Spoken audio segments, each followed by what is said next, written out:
Mariage à la mairie ou mariage devant l'imam? On me pose souvent la question. Je vous propose une réponse détaillée dans cette vidéo. A tout de suite.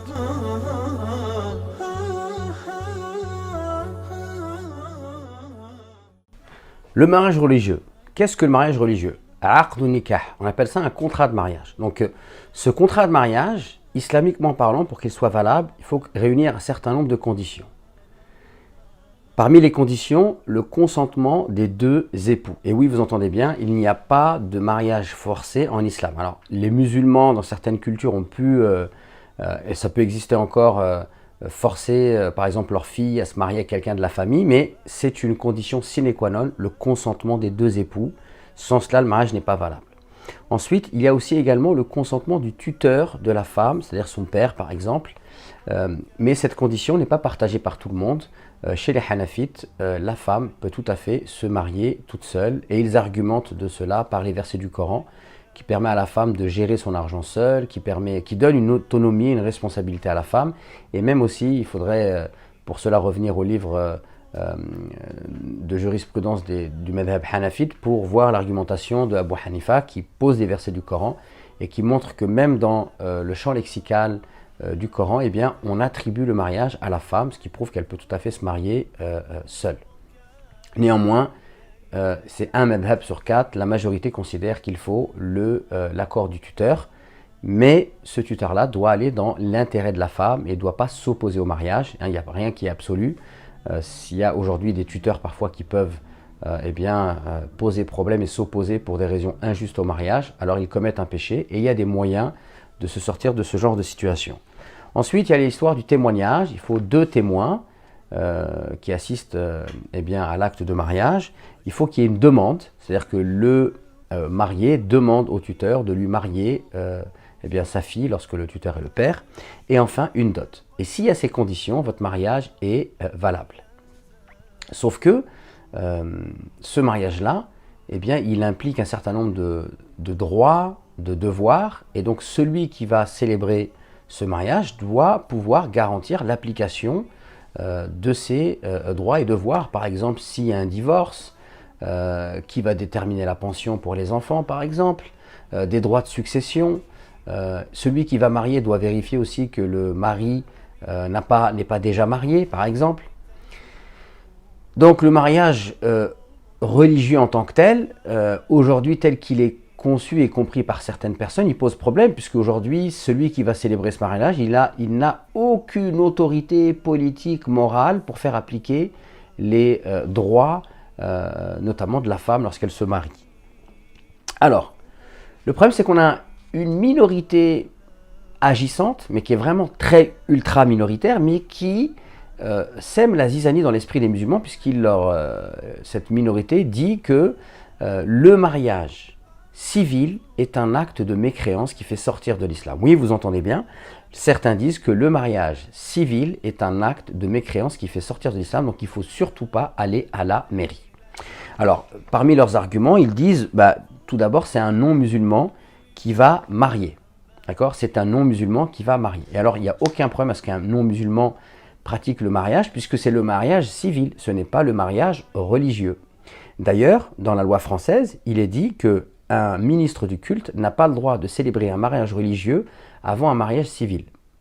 C'est-à-dire que si un imam, un rabbin ou un prêtre veut célébrer un mariage religieux, il ne pourra le faire que lorsque le mariage civil sera déjà effectué.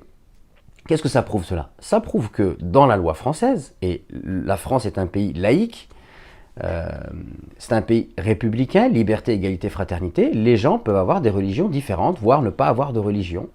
Et l'État français propose un mariage civil, mais il n'interdit pas ensuite qu'il y ait une cérémonie religieuse. Ce qui prouve que le mariage civil n'est pas une cérémonie religieuse. D'accord? Donc, lorsque je vais à la mairie et que c'est un non-musulman qui va célébrer mon mariage civil, ça ne me pose pas de problème, puisque ce n'est pas un mariage religieux, c'est un mariage civil. Après, libre à moi, si j'ai une religion ou pas de religion, de célébrer le mariage comme bon me semble, selon les cultures, les coutumes, les croyances, etc. etc. Donc, ça c'était pour le premier point. Le deuxième point, alors je vous avoue que j'ai trouvé ça un peu absurde, mais certains disent oui, mais vous allez aller à la mairie, il y a la statue de Marianne. Et les statues, c'est illicite en islam. Déjà, premièrement, quand vous allez à la mairie, si la règle en islam, c'est que ce qui est obligatoire pour moi et interdit pour moi en tant que musulman me concerne moi en tant que musulman, mais ne concerne pas celui qui n'adhère pas à ma foi. Ça, je veux dire, c'est un principe de base. Donc, lorsque je suis en contact avec une personne qui ne pratique pas mon culte, j'ai en aucun cas à lui imposer ma manière de voir les choses. Ça, c'est le premier point. Le deuxième point, le prophète, lorsqu'il était à la Mecque, eh bien, et qu'il était prophète, il allait prier à la Mecque, à la Kaaba. Pourtant, il y avait des idoles, mais il ne se dirigeait pas vers les idoles, il se dirigeait vers c'est la maison d'Allah qu'il recherchait. Et également, pour beaucoup de savants musulmans, les statues ne sont interdites que lorsqu'elles symbolisent une idole qu'on va adorer en dehors de Dieu. Et lorsque vous allez à la mairie, bien, la statue de Marianne, hein, le buste généralement de Marianne, n'est pas une idole qu'on adore en dehors de Dieu. Elle symbolise eh bien, la République et notamment la liberté, l'égalité et la fraternité. Donc il n'y a absolument, j'ai envie de vous dire, aucun problème par rapport à cela. Ensuite, on vous dit que si vous allez vous marier à la mairie, on va vous dire au nom de la loi, vous êtes marié. Et donc, vous n'appliquez pas la loi d'Allah, vous avez mis la loi d'Allah avant la loi des hommes, vous avez mis la loi des hommes, pardon, avant la loi d'Allah, donc vous êtes mécréant, etc. Là aussi, c'est extrêmement faux. Celui qui va vous marier, il va vous dire qu'au nom de la loi, vous êtes marié, et c'est, je veux dire, c'est tout à fait vrai. Vous êtes marié au nom de la loi française. Et maintenant, pourquoi vous vous mariez au nom de la loi française? Vous vous mariez au nom de la loi française parce que elle garantit les droits pour la femme et pour l'homme, et ça, c'est ce qui est demandé en islam. Donc, la réalité, c'est quoi? C'est que sans mariage civil, en fait, le mariage religieux uniquement dans le contexte français ne garantit rien. Il ne garantit pas de droits pour la femme. Comment on va gérer les droits de succession? Comment, par exemple, on peut vérifier que le mari n'est pas déjà marié? Moi, j'ai déjà eu à traiter ce cas. Un homme qui s'est marié avec une femme, il ne lui avait pas dit qu'il avait déjà une autre femme de l'autre côté de la Méditerranée. Elle le découvre 10 ans après. Ou alors des hommes qui se marient avec des femmes uniquement d'un point de vue religieux, il lui fait des enfants et le jour où il divorce, il ne veut pas payer de pension, il change de pays, il ne reconnaît pas ses enfants.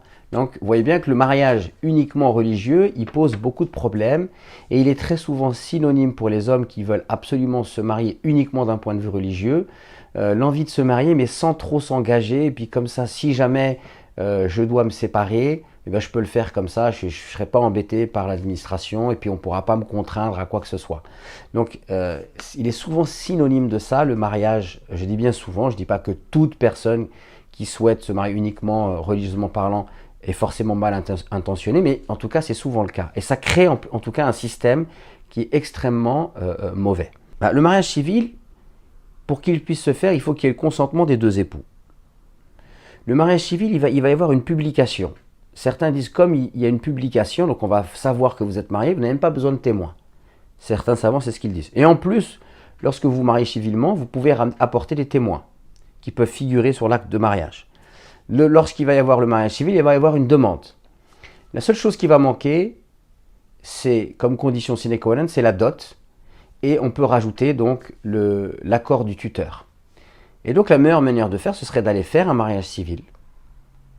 Puis après, lors de la fête, de faire une cérémonie religieuse dans laquelle on va rajouter la dot, on va également faire la demande, et puis il y aura le tuteur du wali, et ainsi vous serez mariés de la meilleure des façons, vous serez mariés religieusement devant Allah, et en même temps en vous mariant civilement parlant, vous allez garantir eh bien, les droits du mariage, et vous serez aussi dans le respect du pays dans lequel vous vous trouvez. Ça, c'est quelque chose qui est demandé islamiquement parlant. Donc, barakallahu fikoum, ne négligez pas ce mariage civil, car en réalité, il répond pleinement eh bien, aux objectifs de l'islam, à savoir garantir le mariage, les droits, les devoirs et organiser la vie civile de la meilleure des façons possibles.